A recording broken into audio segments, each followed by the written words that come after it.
naglagan Ito, yung pandi na. luluto na ng sopa.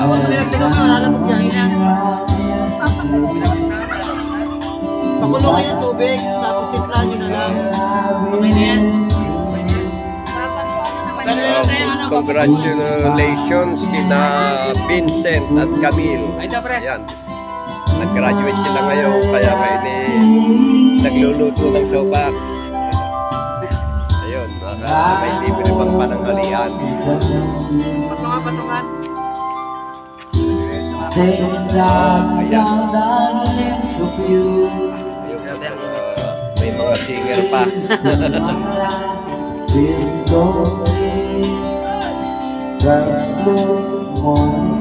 Mga ilang kilo yan? Tatlo nga? Oo nga. Ano, marami-rami na yan.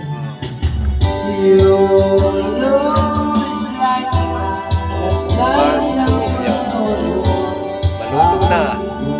Kain na kayo.